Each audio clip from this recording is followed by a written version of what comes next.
Laurence was a gifted scholar at Bergenworth College.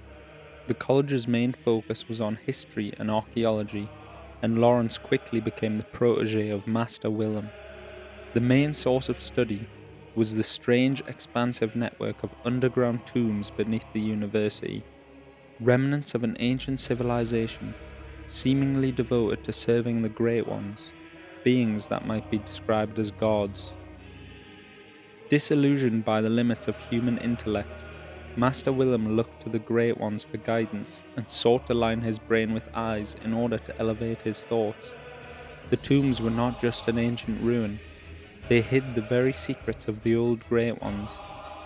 One day, on an expedition into the labyrinth, Laurence and his associates discovered a holy medium deep within the tomb.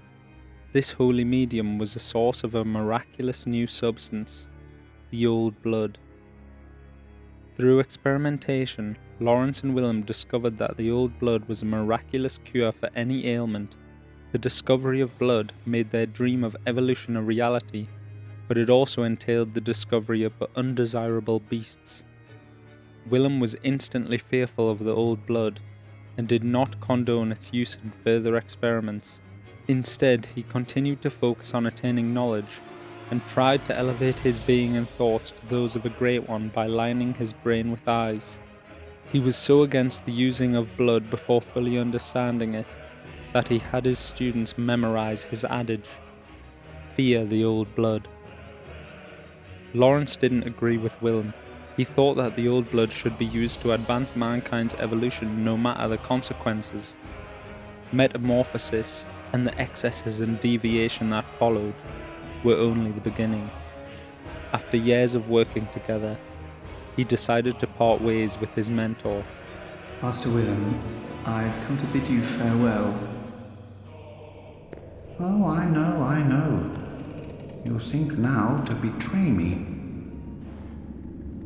No, but you will never listen. I tell you, I will not forget our adage. We are born of the blood, made men by the blood, undone by the blood. Our eyes are yet to open. Fear the old blood. I must take my leave.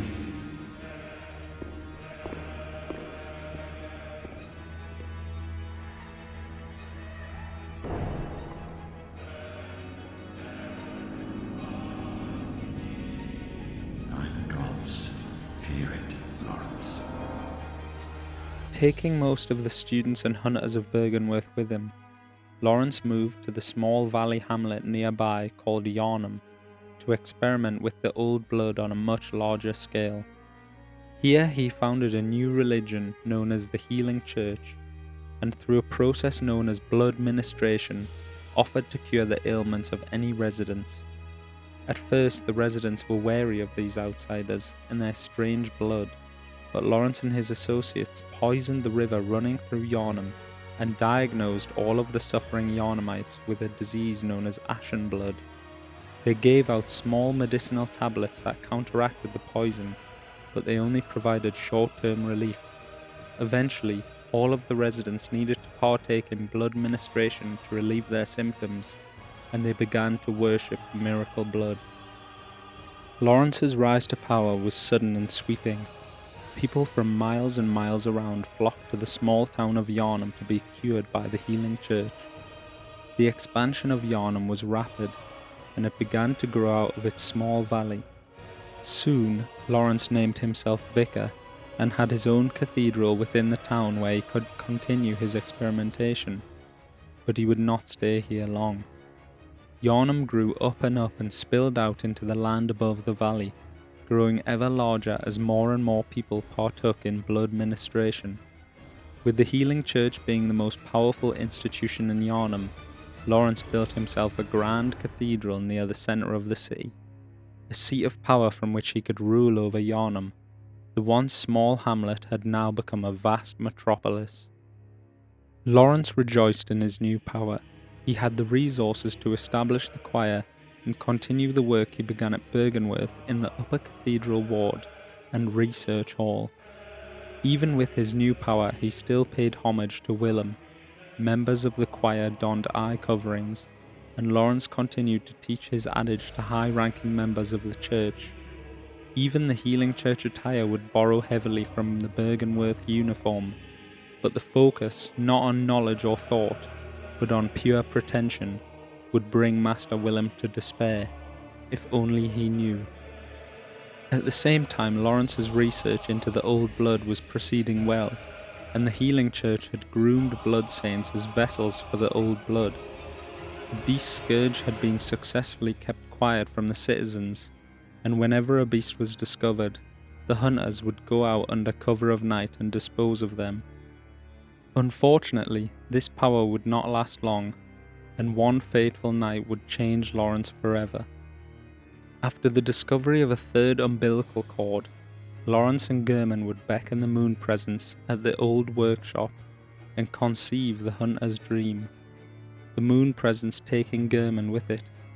At the same time, the red moon accelerated the beast scourge in a way that had never been known before. The heaviest users, including the entire population of Old Yharnam, turned to beasts almost instantly.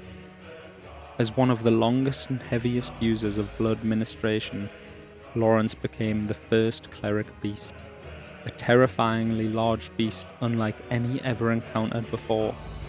After a brutal rampage through the night, Laurence was finally killed by the workshop hunters.